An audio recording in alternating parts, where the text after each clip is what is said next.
Okay, so imagine yourself as the point guard. You're down by two, and you need a three-pointer to end the game. You've done this before.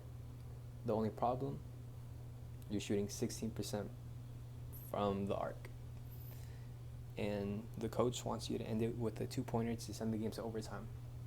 If you're anything like me, you would have taken the shot, put the game at risk for glory. I'll tell you not only how I got to that spot, but also the lessons I've learned along the way.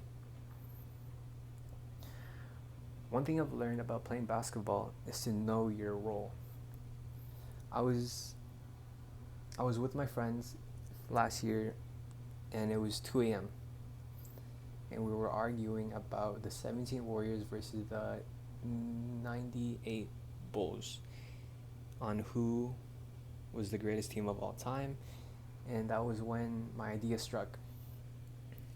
I told them about how we should join the upcoming AAU tournament and how there's going to be a prize money, and then who can, like, we can really debate on who the greatest team of all time really is.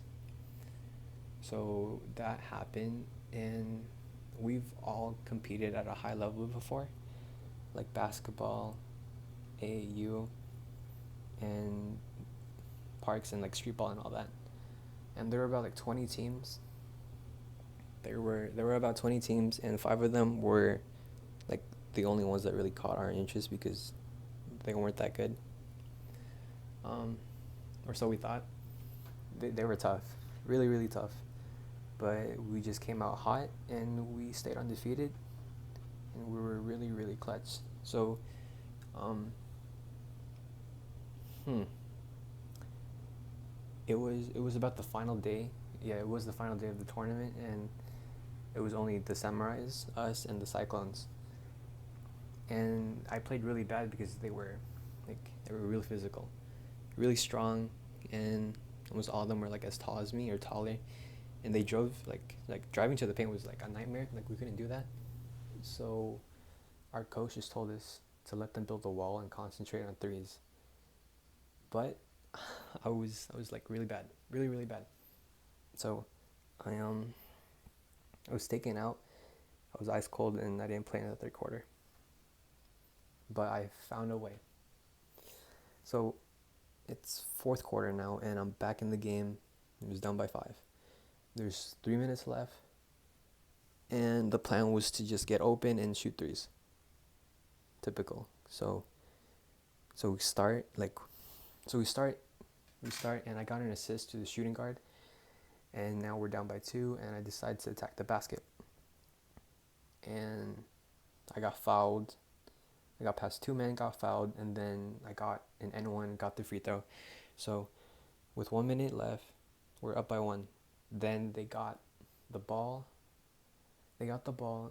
They got past our defense and scored a three. So now we're down by two with like 30 seconds remaining, and it was 78-80.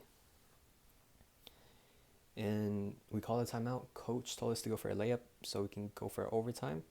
But I had the ball in my hand with 15 seconds left or something. And I remember like running out the clock. I remember I ran out the clock, and I either listened to the coach or I play hero ball. So I called an ISO. 3 seconds left. I got open. I shot it, and it went in. And we won, and it was like really good. The the bench was going crazy. The coach, like, even though he told me not to shoot it, he was kind of really happy that we won. And yeah, we got the money. It was good. It was good. And I felt like really good because I was in the zone and I felt unstoppable. And I just learned to be more confident because no one else is going to do it for you besides yourself. So yeah, like, maybe you're going to play in a tournament, maybe you're not. But either way, I hope you found something about my journey. And nothing in life ever comes easy. Out of all the lessons, that was the most important. The the the difference, like, damn, the differences between hitting shots and missing shots is your confidence. You're getting nowhere if you have a bad attitude and you need to think highly of yourself. And finally, the 21 Samurais are the greatest team to ever play the game of basketball.